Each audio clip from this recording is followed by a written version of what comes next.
আগামী 24 ঘন্টার মধ্যে এই অফিস থেকে যেন তাদের তদন্ত রিপোর্ট, তদন্তের অগ্রগতি যেন তারা অফিসিয়ালি জানায়, সে বিষয়ে তাদের কাছে আমরা দাবি পেশ করছি।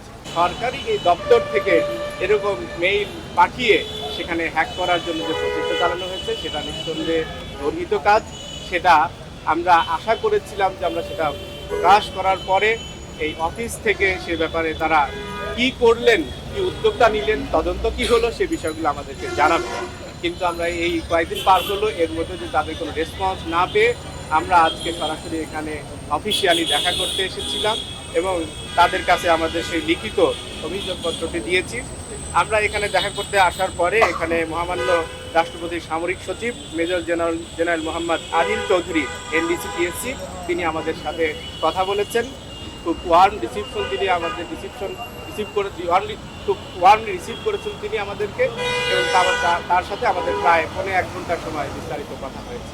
এবং তারা আমাদেরকে যেটা জানিয়েছেন সেটা হচ্ছে এই ঘটনা প্রকাশ হওয়ার পরপরই তারা তাদের নিজস্ব সিস্টেমে যে সমস্ত সংস্থা এই তদন্তের সাথে সম্পৃক্ত হতে পারে তাদের কাছে তারা ঘটনাগুলো জানিয়েছেন এবং তাদেরকে তদন্ত কাজে সম্পৃক্ত করেছেন, এবং তারা যতটুকু দ্রুত সম্ভব এই তদন্তের রিপোর্ট তারা পেশ করবেন এবং উদ্যোগ তারা গ্রহণ করবেন, যে ব্যবস্থাতে নেওয়া দরকার তারা নেবেন, সেটা তারা আমাদেরকে জানিয়েছেন।